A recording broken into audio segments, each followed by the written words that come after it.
Kontak tembak yang merenggut nyawa kembali terjadi di distrik Pogoma dan distrik Kemru, Kabupaten Puncak, Papua pada 12 hingga 15 April 2026. Dari dua insiden ini, 15 warga sipil tewas dan 7 lainnya luka-luka. Tentara Pembebasan Nasional Papua Barat Organisasi Papua Merdeka membantah terlibat. Sementara itu pihak TNI menyita sejumlah barang bukti yang disebut menunjukkan identitas kelompok separatis tersebut. Bagaimana duduk perkaranya? Bagaimana respons Menteri Hak Asasi Manusia Natalius Pigai dan Komisi Nasional HAM terkait kasus ini?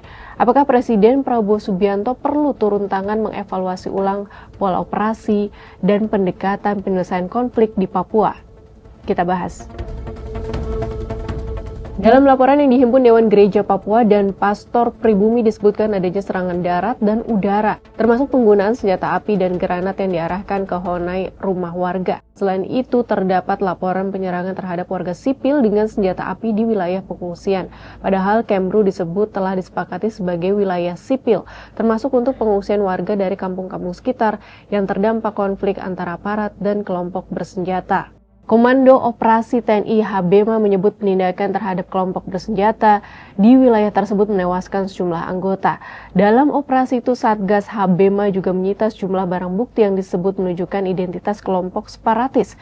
Sementara itu, kelompok bersenjata melalui TPNP BOPM membantah keterlibatan mereka. Mereka menyatakan para korban yang jatuh merupakan warga sipil. Mereka juga menuding operasi militer Indonesia telah menyebabkan permukiman dan warga sipil menjadi korban. Yang ada di tempat kejadian perkara, mereka tahu siapa pelaku. Oleh karena itu tidak usah bermain opini.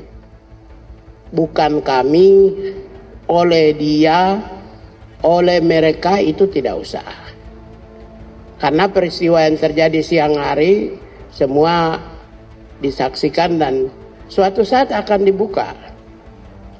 Kenapa Kementerian HAM pemerintah mengambil alih untuk mendorong adanya justice system? Karena saya khawatir kalau Komnas HAM yang ambil itu bisa meluncur lebih jauh. Ya, Komnas HAM kan human rights justice system, sistem peradilan HAM di Komnas HAM.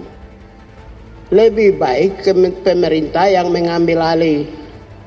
Artinya pemerintah meminta mereka-mereka yang merasa aktor di balik serangan terhadap warga sipil cepat diproses hukum secepatnya. Kalau bantu negara Republik Indonesia maka cepat diproses hukum. Jangan sembunyikan. Menteri HAM Natalius Pigai juga meminta Komnas HAM dan lembaga swadaya masyarakat menunggu Kementerian HAM turun ke lapangan sebelum melakukan penyelidikan. Alasannya, jika Komnas HAM yang menyelidiki peristiwa tewasnya 15 warga sipil tersebut bisa masuk dalam kategori pelanggaran HAM serius yang berpotensi mencoreng citra Indonesia.